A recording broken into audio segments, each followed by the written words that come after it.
अस्सलाम वालेकुम जी, कैसे हैं आप लोग? खैरियत से हैं? ठीक ठाक हैं? आज हमारा टॉपिक जो है वो इंटरनेशनल इकोनॉमिक्स के अंदर वो है trade theories. So what trade theories are and how many types of trade theories do we have and why we are going to study in trade theories. ये चीज़ें हम डिस्कस करेंगे और इसमें आज जो सबसे पहली जो थ्योरी हम डिस्कस करने वाले हैं वो है एब्सोल्यूट एडवांटेज थ्योरी। कोका मंजूर, मैं आपकी खिदमत में हाजिर जी, टीचर ट्रेनर और life coach. You can see my number, you can see the YouTube link where you can have more than 250 videos, right. सारी वीडियोस के जो लिंक हैं वो आपको डिस्क्रिप्शन में भी मिल जाएंगे। सो तैयार हैं जी? ओके। इससे कबल कि हम एब्सोल्यूट एडवांटेज की तरफ जाएं, हम ये चाहते हैं कि थोड़ा सा पहले प्रोडक्शन को समझ लें ताकि हमें आसानी हो जाए आगे चीज़ों को समझने में। प्रोडक्शन क्या होता है जी? प्रोडक्शन के अंदर हमारे पास दो चीज़ें हैं, एक होती है इनपुट और एक है आउटपुट, ठीक है। इनपुट क्या होती है? इनपुट मींस के वो तमाम चीज़ें जो कि प्रोडक्शन के लिए इस्तेमाल होती हैं। लेबर है, रॉ मटेरियल है, ठीक है, मशीनरी इक्विपमेंट वगैरह सारा कुछ, इनको कहते हैं इनपुट्स। फिर इनपुट हम यूज़ करते हैं और उसको एक सर्टन प्रोसेस के ज़रिए गुजारते हैं, तो जो हमें हासिल होती है फाइनल प्रोडक्ट उसको हम कहते हैं आउटपुट। तो आउटपुट क्या हुई? वो आउटकम हो गई, वो रिजल्ट हो गया जो हमें प्रोडक्शन से हासिल हुआ।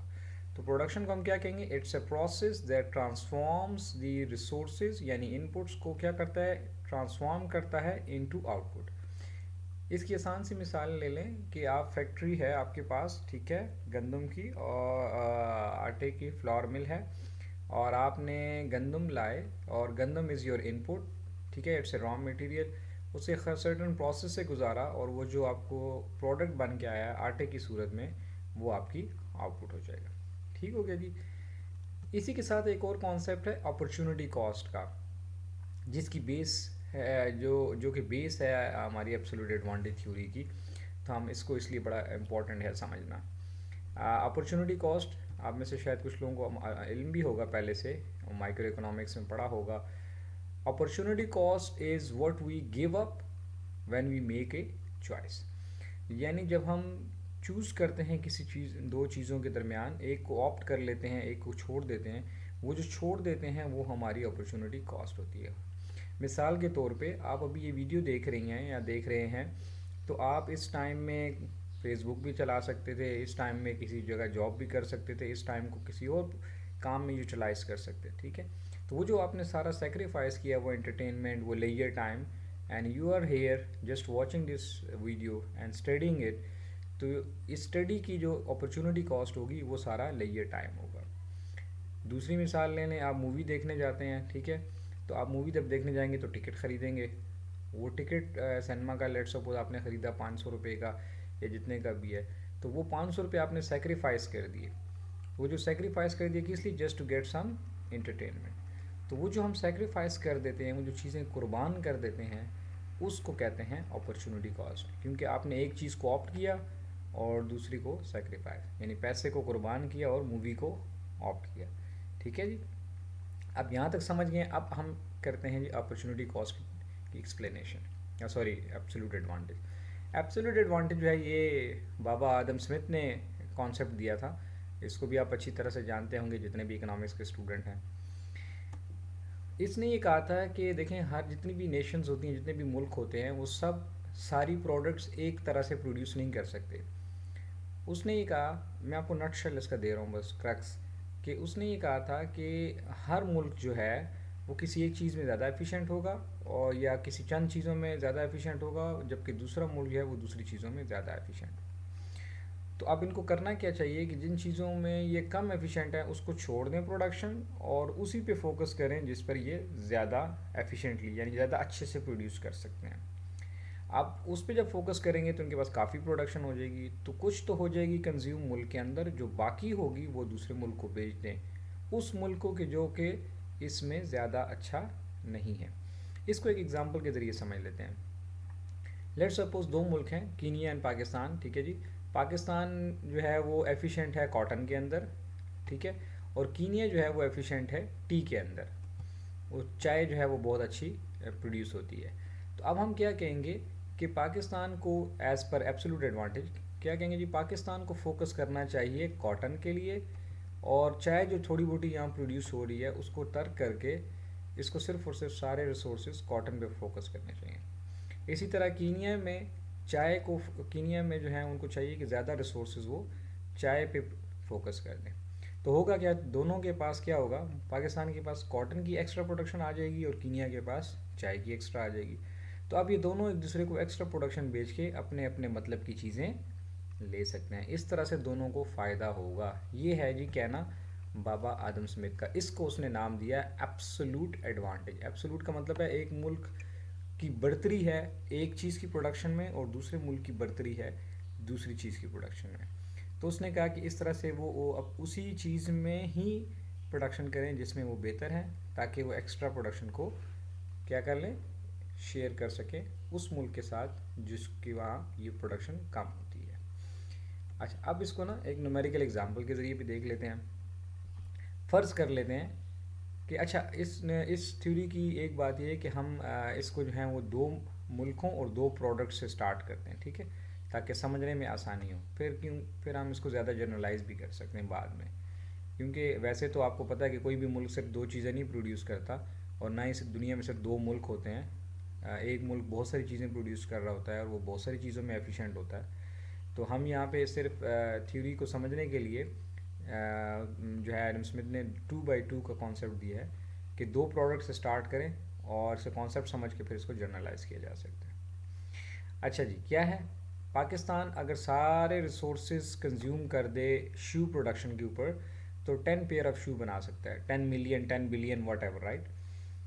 या और ये सारे रिसोर्सेज अपने इस्तेमाल कर दे, सारा लेबर, सारी मशीनरी, सारे इक्विपमेंट, सब सारी लैंड, तो ये 6 यार्ड्स ऑफ क्लॉथ प्रोड्यूस कर सकते हैं। तो या ये प्रोड्यूस कर सकते हैं या ये। अब गौर से सुनिएगा, ठीक है, आपने इधर उधर ध्यान नहीं देना, गौर से समझिएगा, क्योंकि आपका ध्यान इधर उधर गया तो फिर आपको फिर दोबारा वीडियो देखनी पड़ेगी। जबकि यूएस जो है हम अज्यूम करते हैं कि वो सारे रिसोर्सेज अगर इस्तेमाल कर ले तो वो 6 पेयर ऑफ शूज़ प्रोड्यूस कर सकता है, या फिर अगर सारे रिसोर्सेज वो क्लॉथ पे इस्तेमाल कर ले तो वो 10 प्रोड्यूस कर सकता है, 10 बिलियन यार्ड्स ऑफ कॉटन या जो भी है, ठीक है। ये इसकी एक्सप्लेनेशन आ गई। अब वो कहता है एडम स्मिथ के मकौल कि वो कहता है यार इन दोनों को चाहिए कि क्या करे, पाकिस्तान को चाहिए कि शूज़ पे फोकस करे और ये क्लॉथ वाली साइड पे ना जाए, बस ये सिर्फ शूज़ प्रोड्यूस करे। तो कितने कर लेगा, 10 शूज़। और यूएस को चाहिए कि वो शूज़ ना प्रोड्यूस करे, वो क्लॉथ प्रोड्यूस करे, ठीक है। ये एडम्स एब्सोल्यूट एडवांटेज का कॉन्सेप्ट है। तो इससे होगा क्या, अभी इससे क्या होगा ये अब देख लेते हैं, ठीक है।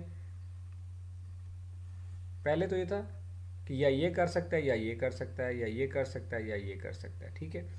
अब हम ये कहते हैं कि अगर वो पाकिस्तान कहते हैं नहीं जी हम तो एब्सोल्यूट एडवांटेज को नहीं मानते, हम तो आधे रिसोर्सेज शूज़ पे लगाएंगे और आधे रिसोर्सेज क्लॉथ पे, तो इनको टोटल कितने शूज़ मिलेंगे, 5 पेयर और 3 यार्ड्स ऑफ क्लॉथ, क्योंकि आधे रिसोर्सेज इस पे लगा दिए और आधे इस पे, ठीक है। अब यूएस भी क्या कर रहा है, यूएस ने भी क्या किया, उसने भी आधे रिसोर्सेज शूज़ पे लगा दिए और आधे रिसोर्सेज क्लॉथ के ऊपर लगा दिए, ठीक है। तो अब इनको कितने मिलेंगे, 3 पेयर ऑफ शूज़ मिल जाएंगे और 5 यार्ड्स ऑफ क्लॉथ। अब वो कहते हैं जी हम एब्सोल्यूट एडवांटेज को नहीं मानते, तो क्या होगा, वो फिर टोटल दुनिया की प्रोडक्शन अगर लेट्स सपोज हम एज्यूम करें कि दो ही मुल्क हैं, तो 8 पेयर ऑफ शूज़ आ जाएंगी और 8 यार्ड्स ऑफ काटन आ जाएगी। अब अगर ये क्या करते हैं, अगर ये स्पेशलाइजेशन पे जाते हैं, अगर ये एब्सोल्यूट एडवांटेज थ्योरी को इम्प्लीमेंट करते हैं, तो क्या होगा। आप देखें पाकिस्तान को, जैसे कि एडम स्मिथ ने कहा था उसकी थ्योरी के मुताबिक उसको चाहिए कि शूज़ पे फोकस करे, तो जब शूज़ पे फोकस करेगा तो इसके पास कितने आ जाएंगे, 10 पेयर ऑफ शूज़। क्लॉथ कितना हो जाएगा, 0, क्योंकि इसने सारे रिसोर्सेज जो हैं वो शूज़ पे लगा दिए। अभी देखें प्रोडक्शन आफ्टर ट्रेड है, ठीक है, आफ्टर स्पेशलाइजेशन। यूएस ने क्या किया, यूएस ने अपने सारे रिसोर्सेज शिफ्ट कर दिए क्लॉथ के ऊपर, क्योंकि इसको इसमें एब्सोल्यूट एडवांटेज हासिल था। तो अब इसने क्या किया कि सारे क्लॉथ प्रोड्यूस किए, तो इसके पास शूज़ की कोई प्रोडक्शन नहीं है। अब आप देखें अगर हम ओवरऑल प्रोडक्शन देखेंगे तो क्या हो गया, 10 शूज़ आ गए और 10 क्लॉथ वर्ल्ड के पास। देखें एक तो पहले यहीं से क्लियर हो गया कि ओवरऑल दुनिया में जो प्रोडक्शन थी शूज़ और क्लॉथ्स की वो बढ़ गई, 8 से 10 हो गई।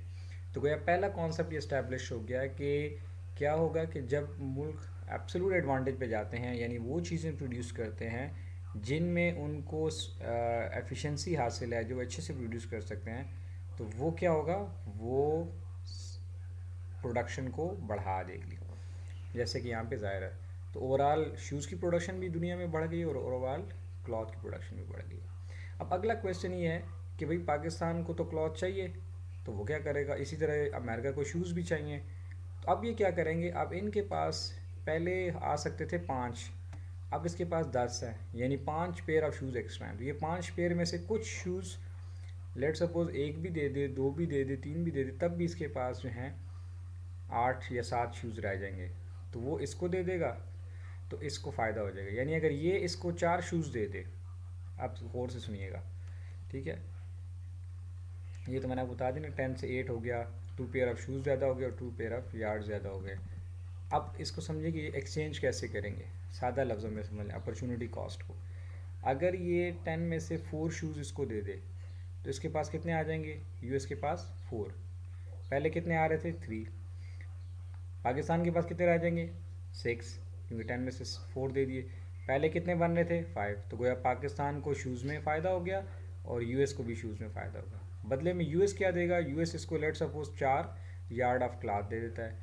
अब यूएस के पास कितनी यार्ड ऑफ रह जाएंगी क्लॉथ, 6, पहले कितनी रह रही थी 5, तो इसको 1 यार्ड का क्लॉथ का फ़ायदा हो गया। और यहाँ पर अगर पाकिस्तान को 4 पेयर ऑफ शूज़ मिलते हैं, सॉरी 4 यार्ड ऑफ क्लॉथ मिलते हैं, तो पहले इसके पास आ रहे थे 3, अब आ जाएंगे 4, ठीक है। तो अब ये देखें, एक नया टेबल अगर हम बना लें, तो ये 4 क्लॉथ हो जाएंगे, 6 शूज़ हो जाएंगे, इसके पास 4 शूज़ हो जाएंगे और 6 क्लॉथ रह जाएंगे। हमने वैसे एक एग्जांपल दे दी है।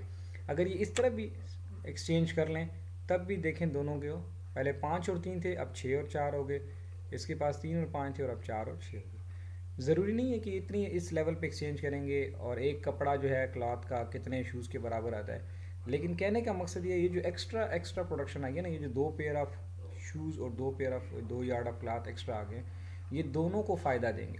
अब किसी को ज़्यादा किसी को कम देंगे, ये इलास्टिसिटी ऑफ उस पर डिपेंड करता है कि किसकी डिमांड कितनी ज़्यादा इलास्टिक है या किसकी कितनी कम इलास्टिक है। लेकिन बहरहाल एक्स्ट्रा प्रोडक्शन दोनों के पास आ गई है और वो दोनों एक दूसरे को एक्सचेंज करके फ़ायदा उठा सकते हैं।